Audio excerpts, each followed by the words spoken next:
तर बघा आपण आज प्रात्यक्षिकामध्ये एक प्रोजेक्ट घेतलेला आहे. त्या प्रोजेक्टचे तुम्हाला 50 गुण आहेत. त्या प्रोजेक्टचं नाव आहे डेकोरेशन लाईटनिंग.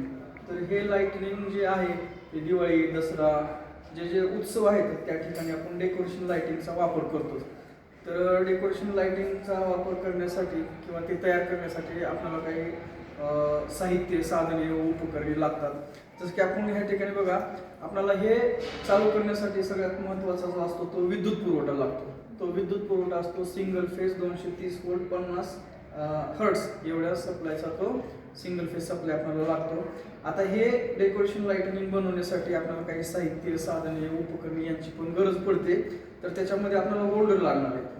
तर आम्ही काय केलं, ह्या ठिकाणी 9 विद्यार्थी असल्यामुळे 9 होल्डर, 9 बल्ब, त्याच्यानंतर ह्याच्यासाठी लागणारा फ्लेक्झिबल वायर, ते कनेक्शन करण्यासाठी जे आकृतीप्रमाणे आपण कनेक्शन करणार आहे ते कनेक्शन करण्यासाठी ह्या ठिकाणी आपल्याला वायर लागणार आहे. तर फ्लेक्झिबल वायर घेतला आवश्यकतेनुसार.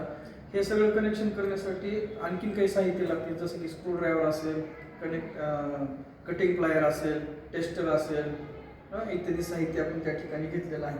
त्याच्यानंतर ह्या ठिकाणी ह्याची जी लाईटनिंग आहे हे बदलण्यासाठी आपण चाईजर नावाचं एक किट त्या ठिकाणी घेतलेलं आहे. ते आपल्याला आवश्यक आहे. पण त्याच्याशिवाय ह्या ठिकाणची लाईटनिंग आपल्याला चेंजेस झाल्याची दिसणार नाही. तर आकृतीत दाखवल्याप्रमाणे आम्ही त्याचं कनेक्शन ह्या प्रकारे केलेलं आहे. ह्या ठिकाणी हा पहिला, हा दुसरा, तिसरा, चौथा, 5वा, 6वा, 7वा, 8वा आणि 9वा असे 9 बल्ब ह्या ठिकाणी आम्ही वायरच्या सहाय्यानं जोडलेलं आहे. याचं कनेक्शन जर करायचं पाहिलं तर याच्यामध्ये हे जे पहिलं होल्डर आहे, ह्या पहिल्या होल्डरमध्ये 2 टर्मिनल असतात. त्या 2 टर्मिनलपैकी एक टर्मिनल जे आहे ते प्रत्येक होल्डरच्या एका टर्मिनलला जोडलेलं आहे.